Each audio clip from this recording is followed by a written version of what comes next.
ফজরের 2 রাকাত সুন্নতের পরে 100 বার দোয়াটি পড়ুন, দুনিয়া আপনার কাছে নত হবে, আপনি ধনী হয়ে যাবেন ইনশাআল্লাহ। নবীজি সাল্লাল্লাহু আলাইহি সাল্লাম সেই সাহাবীকে বললেন, তুমি কি ফেরেশতাদের দোয়া ও আল্লাহ তাআলার সৃষ্টিজীবের সকল সৃষ্টিজীবের তাসবিহ তুমি পড়ো না? তখন নবীজি সাল্লাল্লাহু আলাইহি সাল্লাম এই দোয়াটা সেই সাহাবীকে শিক্ষা দিলেন।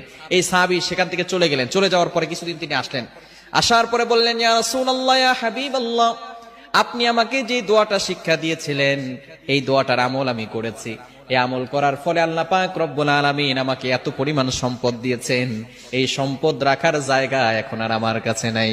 চমৎকার একটি দোয়া হচ্ছে সুবহানাল্লাহি ওয়া বিহামদিহি সুবহানাল্লাহিল আযীম আস্তাগফিরুল্লাহ, সুবহানাল্লাহি ওয়া বিহামদিহি সুবহানাল্লাহিল আযীম আস্তাগফিরুল্লাহ। কখন পড়বে? সুবহে সাদিকের সময়। এই সময়টা হচ্ছে 2 রাকাত নামাজ, অর্থাৎ ফজরের 4 রাকাত নামাজ, 2 রাকাত সুন্নত, 2 রাকাত ফরজ। 2 রাকাত সুন্নতের পরে